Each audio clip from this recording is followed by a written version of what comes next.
Buenos nachos, amigos, and welcome to another fantastic episode of Record Breakers. I'm PETEY RAVE, your man with no plan, and here with me is my team, my squad, my peoples. We've got Brett. Are you ready for some football? Mm-hmm. We've got Swagger. Calling us fantastic is worrying to me, I guess. Wow, fantastic, baby. And we've got Drew. I don't know if when I set squad goals, I signed up for this. Squad goals. Hashtag squad goals. We're here to talk about music, and the provider of said music is none other than Swagger. Patrick, what do you got for us this week?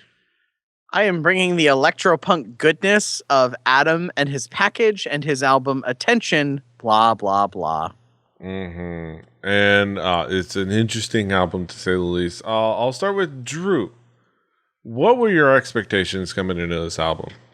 Well, the weird thing about Adam and his package is that I sort of knew what I was getting into already. I knew the insanity, we'll get to that a little later, that I was getting into already.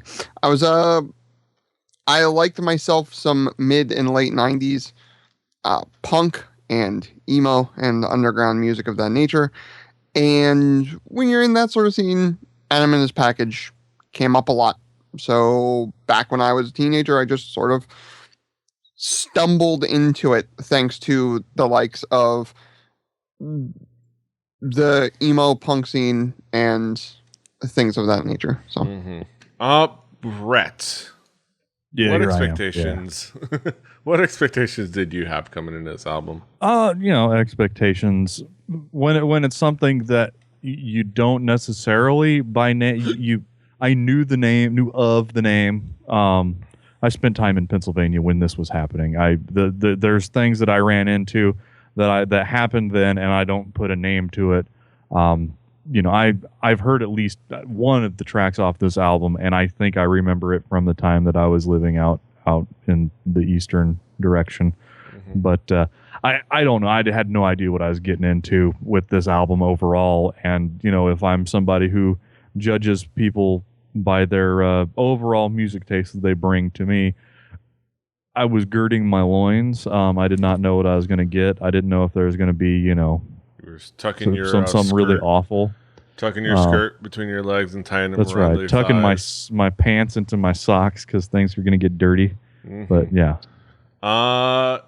Patrick, what? How would you describe this album musically? What would be the themes and elements that make up this record?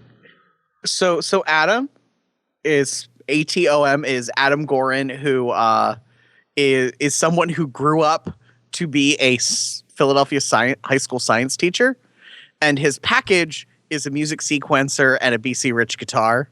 It is electropunk is kind of what it gets called. It's basically simple punk songwriting, but with a sequencer and a synth forming the rest of the band rather than having the rest of a band. Lyrically, it tends to err on the side of humorous, but not like strictly comedy.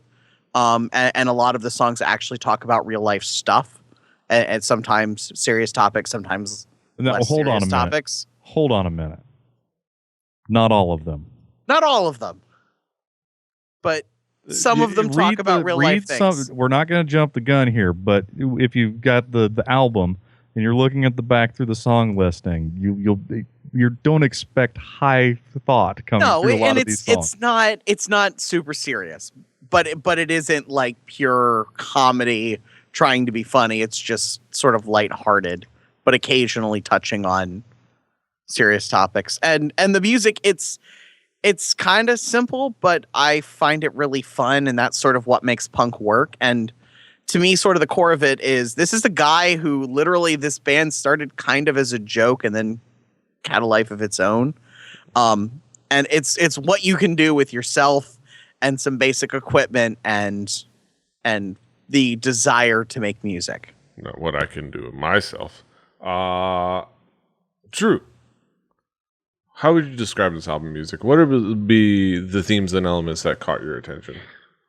Well, when you get one dude, and it's not just a dude, acoustic guitar and vocals, it's going to be something that's probably going to be a little strange at parts, right? And this album musically seems very manic, just very much all over the place. And that sort of plays through with some of the subjects that come up in the album. Some of it, like Swagger said, is very serious. Some of it, like Brett pointed out, is not. You have songs about just breaking things down, 2 songs about Palestinians. It's marrying your grandmother. Hey, Right. now. We'll not talk about whether or not that's serious. That's for the songs directly when we go through that section. right. I didn't say which one of those songs was That's serious. right. I was Keep an pointing open mind because Right. Palestine is important, and so is Grandma. Oh, grandma's very important. Love grandmas. All of them, ladies. But the whole thing. The one man and his package, as he states, it's simplistic. It's that punk rock is very simplistic. It comes from a very simplistic angle, and it creates, I think, a pretty unique sound. It's not what I would call musically like very well structured, but it's fun in parts. Like that's the thing, is it's fun. Like I said, I found this through different holes in people and hearing the name within the like sort of emo and punk scene. And it was one of those like mid to late 90s sort of bands that like it sort of hung out in that wheelhouse that everybody was listening to. So I sort of found it from there, and I could see why everybody sort of latched onto it.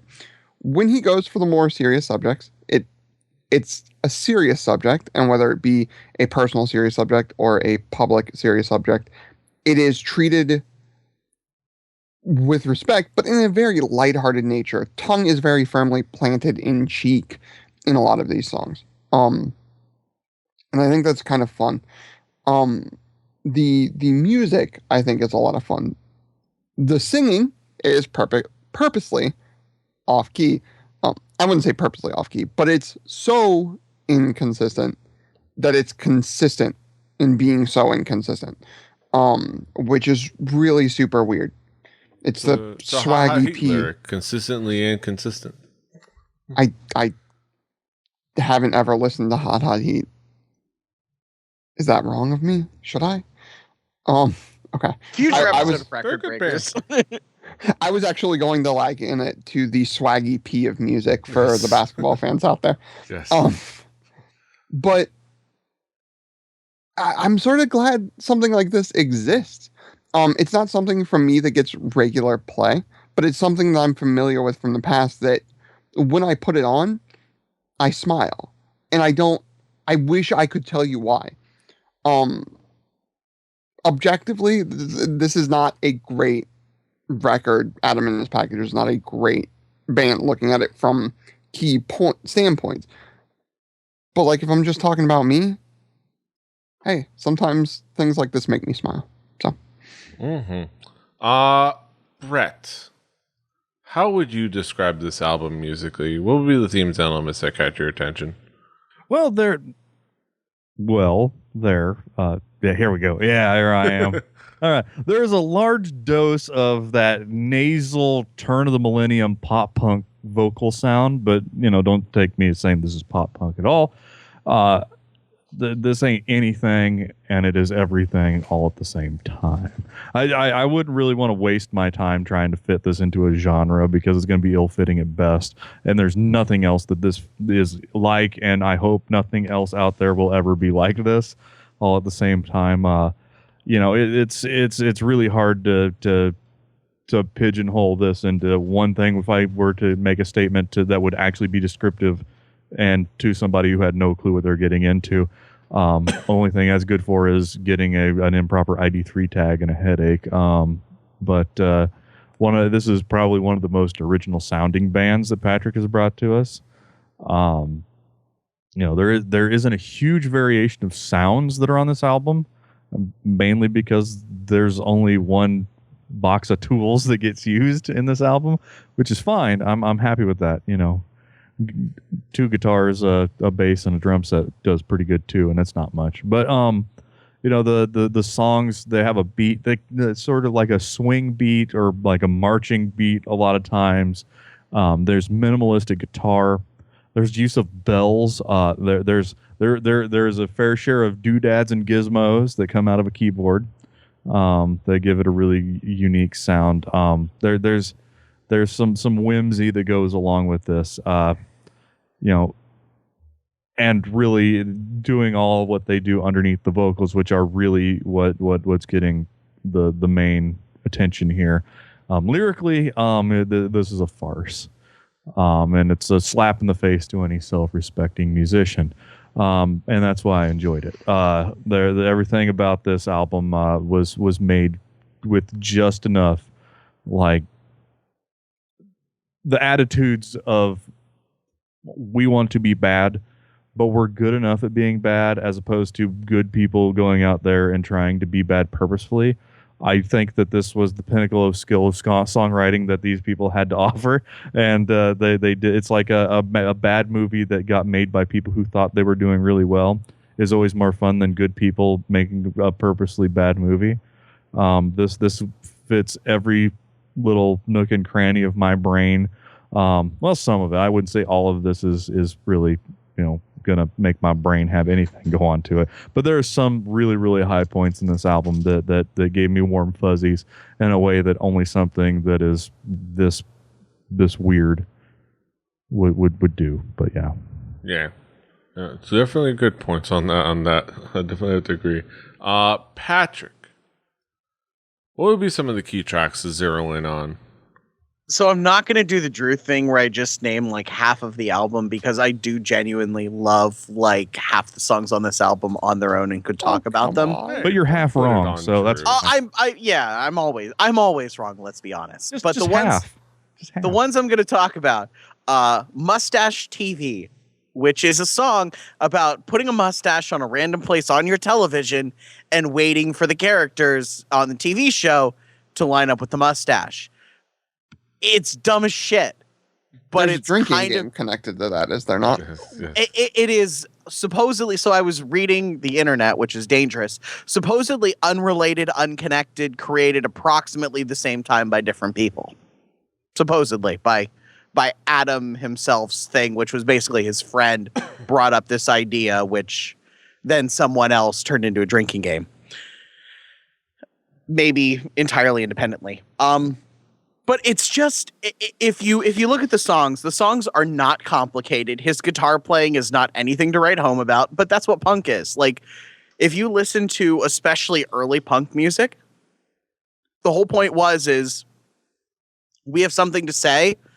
We're not very good musicians. Killed your baby today. Oh, but but exactly, the Misfits. Like, take them. They wanted to say a thing, usually about B-movie horror shit. They weren't particularly great musicians, but they did it anyway. And that is what punk was built on in its early days, was at the time, you know, in the mid 70s when punk started to kick off, it was all like Led Zeppelin and shit and all these guys who were crazy great musicians. And punk was like, well, fuck that shit. We're just going to like play 3 chords and make songs. And that is a lot of what this builds on, is the notion that anyone can make music, including a guy who turned out to be a science teacher in, you know, fucking Philadelphia. The Palestinians are not the same thing as the Rebel Alliance, jackass. One, I love stupid, long, annoying, overly complicated song titles sometimes. But literally, this song is just sort of everything that punk is, which is kind of lyrically biting and usually kind of smart if it's going to talk about the world. And somehow this song was recorded 12 or 13 years ago, and it's still kind of weirdly timely, with the whole like Star Wars coming back out and people still not understanding the Israeli-Palestinian conflict. And well, this came out what year? 2003. Okay, so this was after everybody kind of figured out that world peace would not be solved in the Middle East if there was a Palestinian state. So okay. Yeah. But I think it's still a weirdly appropriate song now, especially, you know, like this time tail end of 2015, new Star Wars movies coming out. And just the notion that the Middle East is still a clusterfuck 12 years later. Also Philadelphia. So And Philadelphia. Yeah. Philadelphia, my favorite cesspool. That is how I describe Philadelphia. If you've ever been there, you know what I'm talking about. If you live there, you know what I'm talking about.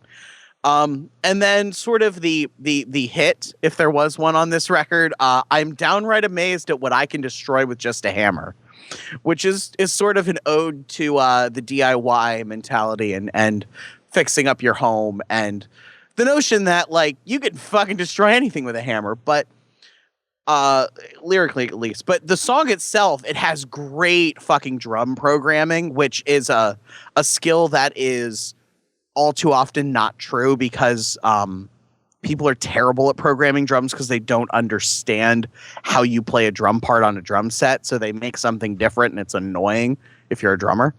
They make things that would be impossible to play. They make things that either would be impossible to play with four limbs or that would just like at least me, I am a shitty drummer, but I am really good at finding a groove and finding like where like a good feel, like a good drum beat that feels right.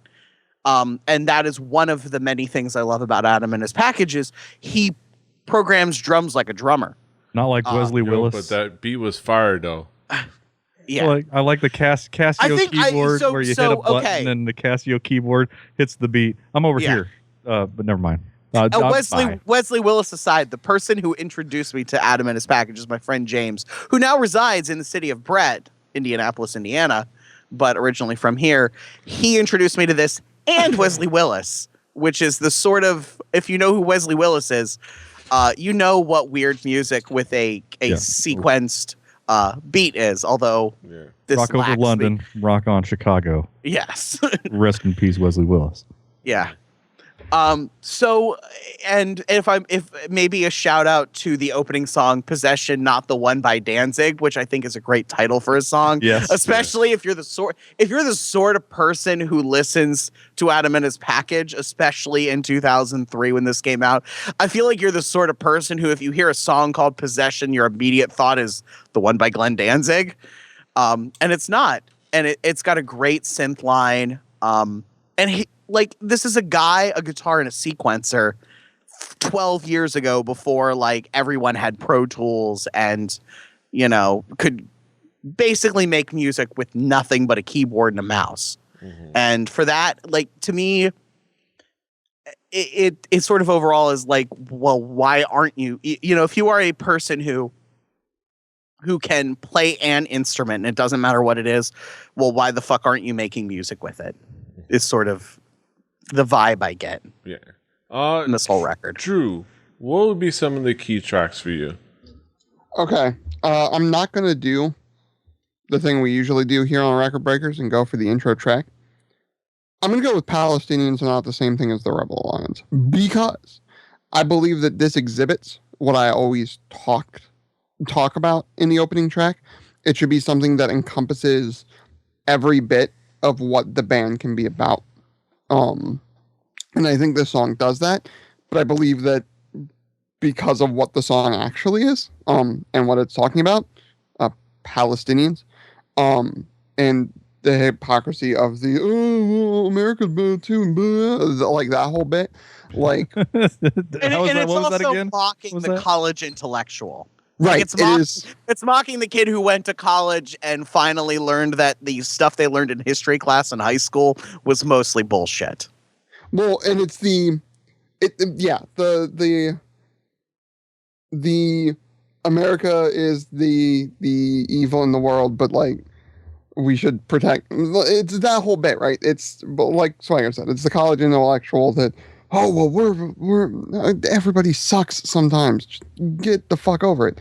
But like, it's dealing with that tongue firmly in cheek. Let's be clear. You named it. You have Palestinians and the Rebel Alliance in the same song title. Like, obviously, tongue is firmly planted in cheek as far as the lyrics are concerned. And the song is kind of crazy at times musically.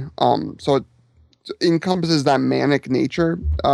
That Adam goes for musically, while also providing the humor while still dealing with subjects that can be serious. Then we get Out to Everyone, I like this one because the opening guitar riff made me feel like, oh, like, because I know Adam and his package, but I've never listened to all of it. I've listened to bits and pieces. So I'm like, oh, is he going to get like all scrunch nose, snarly, angry punk rock? And then that xylophone sound comes in. I'm like, oh, no, never mind. I'm right. Why would I think that would happen? I'm dumb. And then we get to the more pure, like ridiculous humor of Adam and his package with, I'm downright amazed at what I can destroy with a hammer. I'm pretty sure we're all going to be talking about this song. I feel like this song was featured in a video game. I wish I would have kept the page up so I could remember which video game it was. I think it was a snowboarding game. Maybe? I might be wrong. I know what you're talking. The gears are turning, but I can't. Right. I read it. It's going off in my head, and I can't remember because I remember reading go to it. the studio cam and just keep going. Right. But like it was featured, and I feel like it was featured because out of all the songs on this album, this is the most complete without having any reference point to what Adam and his package actually is. It makes sense from a musical standpoint. The synthy like loops that are made make sense with the vocals, and the guitar mixes in well. So from like a composition standpoint, this is the most complete, which is why I can understand that it got brought back up. Yeah, it's in the game Amped 2. I was right. It was snowboarding. Sorry. I was like, The only snowboard game that matters is Snowboard Kids, motherfuckers. I'm sorry, but I would like to have to have I'm a being talk about that sarcastic. after the end of the I show. am full on being sarcastic. I and love recognize that snowboard. There are other great snowboarding games, probably as something in the 1080 SSX franchise. Snowboard Kids was great, but I would like to remind you that it's tricky to rock a rhyme that's right on time. It's tricky. It is tricky. Yes. Yeah, it's tricky. 1, 2, 3. Let's continue, Yes. everybody.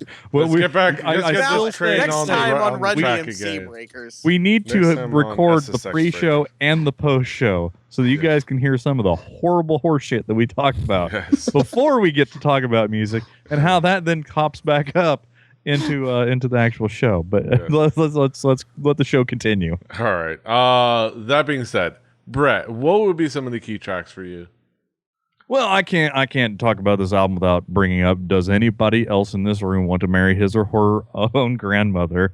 There's something about this song that's got that great digital beat, some really simple guitars that goes into then you get like these bells and like and a ridiculous melody. The song, there's not a lot of depth there, but you know that.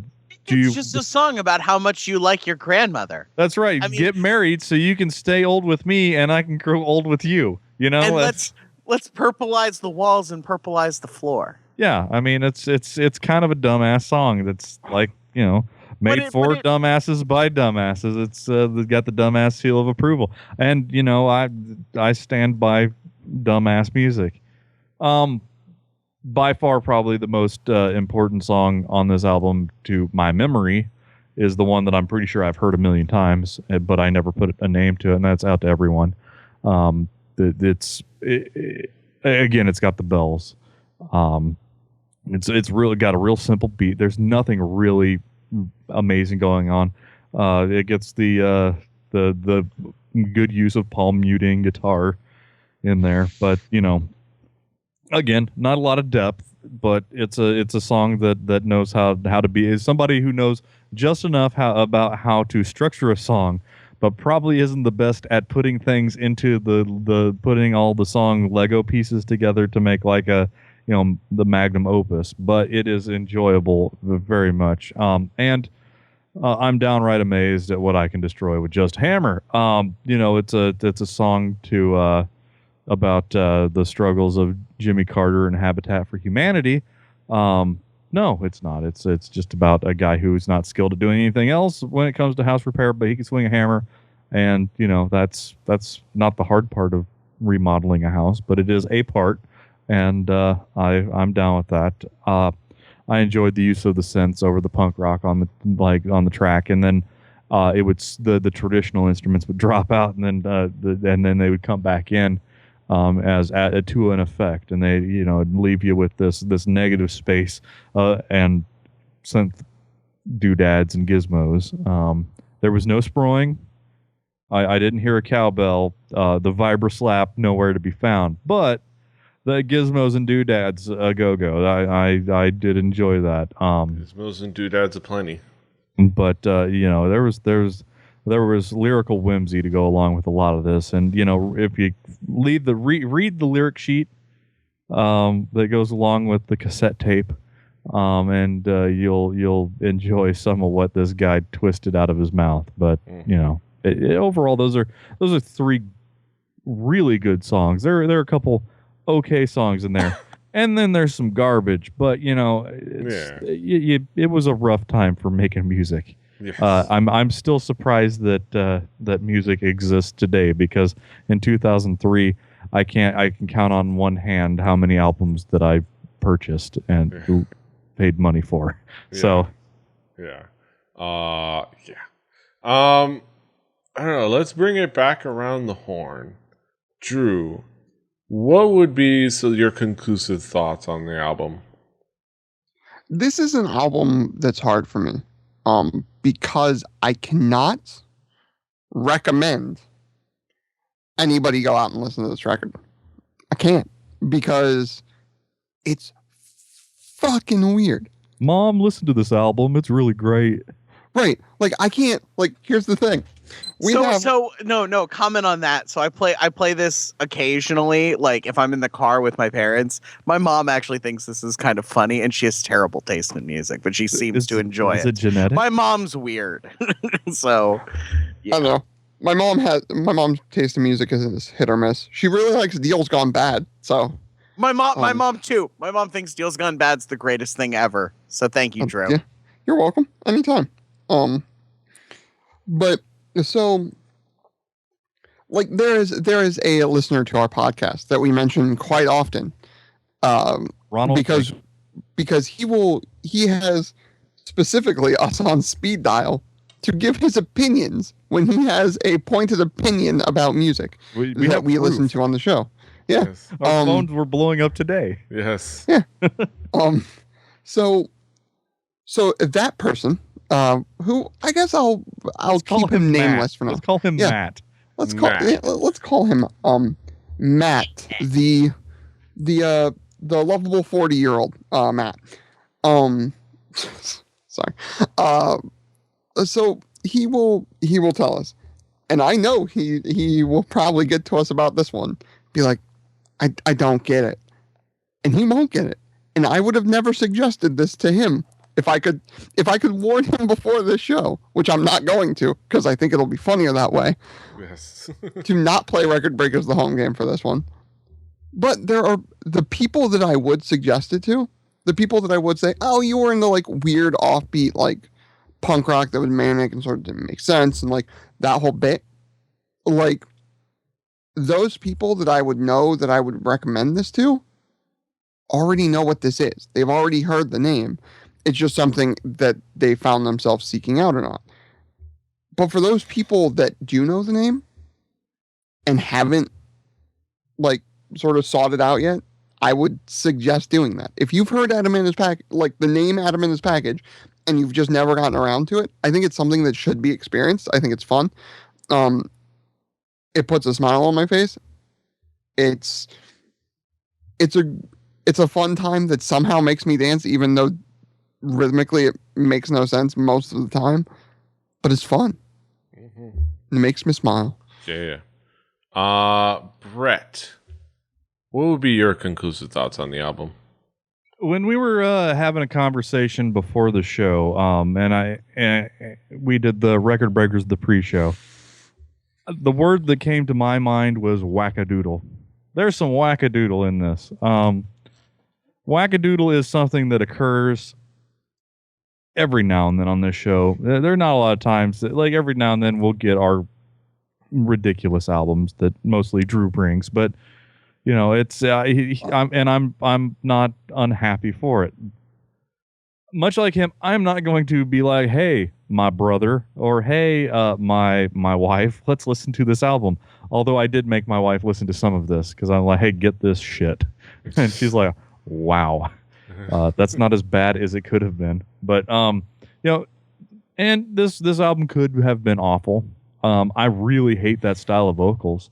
I think it's the most awful thing. It makes me think of the worst bands from 2003 Much Music, like Canadian's Best.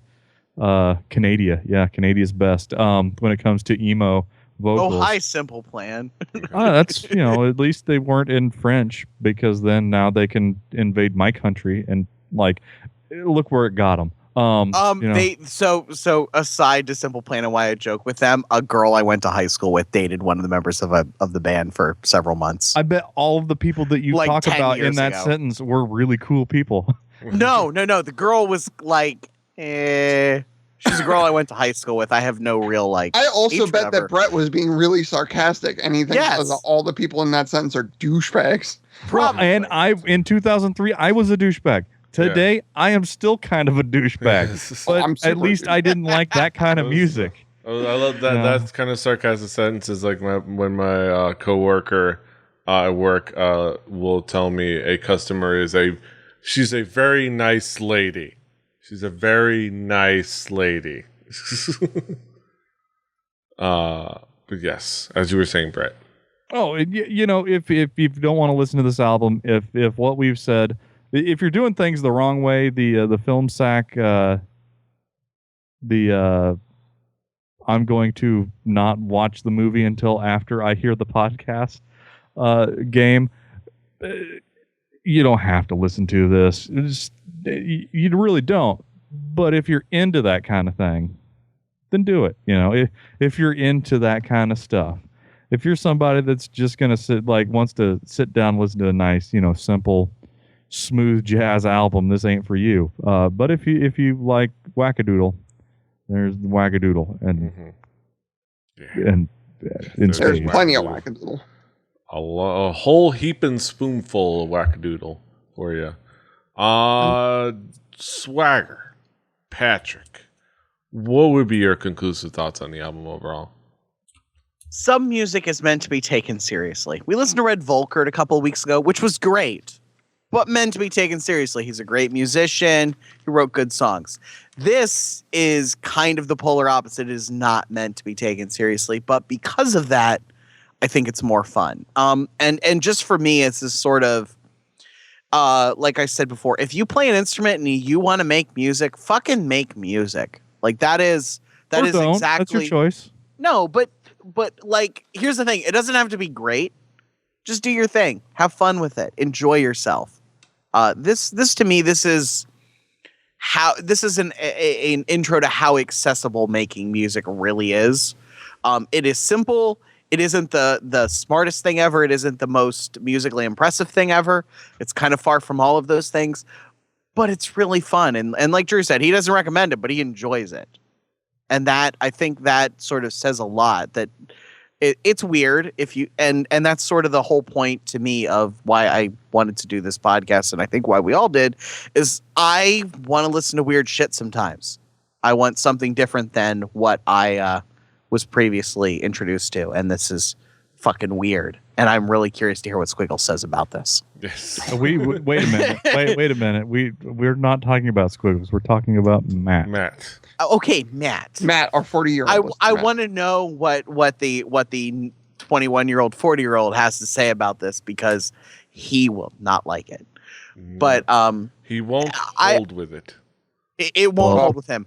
I'm just saying, this is a guy who has a song called "If You Own the Washington Redskins, You're a Cock." That is the sort of humor you get out of him, but also sort of the, it's a little bit biting, it's a little bit poking at something in society that he does not agree with, and I like that. That's punk fucking rock. Like, that is what what it should be, is picking at something, poking at something, annoying something. Mm-hmm. That's why punk exists. Yeah. No, I blame disco, but okay. Yeah, that's another good factor. Some Next good episode of facts. Record Breakers, Blondie's Parallel Lines. Yeah. And the Dude, I'd chicken be tastes super like- up to doing Blondie. Yes. But yes, those are our thoughts. Those are our thoughts on Adam and his package and all the other things. Now we get to the main event of the evening. We get to our haiku reviews. Let's get to it. Let's transition over. Who do I start with? Let's start with Drew. What is your haiku? Little oddball, but still a bit of smiles. Makes no sense to me. Brett, what is your haiku? A voice that annoys, but instruments overcome. Lyrically absurd. Mm-hmm. My haiku, which I wrote while Swagger was saying his conclusions. Adam, his package, and a bunch of wackiness might not be for you. Patrick, what is your haiku? Zero pretension. Simple songs that somehow work. Fucking fun music. Mm-hmm. Good points. Yeah, that's all our thoughts on Adam and his package. Both Adam and his package can be found on our Spotify playlist. Record Breakers, the home game. Actually, it's called that now.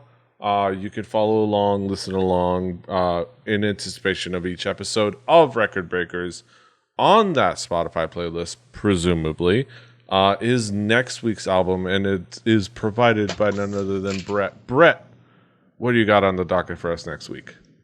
Well, I called a Record Breakers the Audible because of Record Breakers the pre-show and Record Breakers the actual show. It made me think that I want to bring a Bad Mother's Ball up into this show. We're going to bring Devo's Freedom of Choice. I'm going to snipe that one right out of Drew's neighborhood. You took fucking Akron from me, you son of a Because bitch. I know Drew is going to have more things to say than I am, and Ben Folds can wait. But Yes. it was a flip of a coin, and Drew had to somebody needs to bring Devo to this show, and then I bring Devo, No, and now he the throws words- a fit.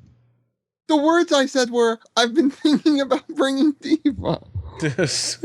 But we need to talk about freedom of choice. Whether or not it's by me or him, we will all have things to say. Oh man, I love this album. I love Devo. Can I just say that, like, for a certain generation, their introduction to Mark Mother's Ball was definitely not Devo, and that's kind of wonderful. Yeah, it's interesting. That's something to discuss and something to talk about. There will be Next week. doodads and gizmos. Doodads and gizmos a go-go. Good doodads and good What- plenty. What about thingamabobs? What there about will who's be it's and those. what's it? What's it? Galore. I hope if I find a sproing in that album after all these years, if I find a sproing, I'm gonna I can die happy. Well, you know what? The 20 thingamabobs aside, we will be talking about that next week. But that's next week, and this is this week, and that brings us to the end of another fantastic episode of Record Breakers. A little bit of a side note. That's next week's album, but maybe keep an eye out for a little special bonus episode this week, and this is Christmas week, Christmas Festivus for the rest of us, maybe for some people. It's Your it's- Kwanzaa rock album. yeah. We might have a little special bonus episode. You should keep an eye out. Talk about a certain album by It's a- certain it's a thing. luminaries in It- the games journalism business. It's a thing. It's about music and games journalism. Yes, it's about music and games journalism. And you can look forward to that. Teasing it. We might mention it on Twitter. Yes, we might talk about And it. if there's a certain person that doesn't get mentioned in that tweet, I'm going to be very sad. That being said, that's then, and this is now. Brings us to the end of another episode of Record Breakers. You can, of course, find us all over your internet. Patrick is at Swagger. Brett is at HIBBARD, HIBBITYBIBBARD. Drew is at Exclusive for X. I am at PETEY RAVE. The show's at number 4. That's Record Breakers, number 4. 4 Record Breakers. Number 4 Record Breakers. I'm losing my gimmicks. RecordBreakersPodcast.com, RecordBreakersPodcast@gmail.com. It's all over iTunes, Stitcher, Rebelli.net for this and other shows, Rebelli TV on YouTube. Subscribe, like, share, do all the things. Until next time, hasta los huevos. Boogity, boogity, boogity. Toodles. Steal shit from me. I'm stealing shit from you. Son of a bitch. Ah. Some of my bitch.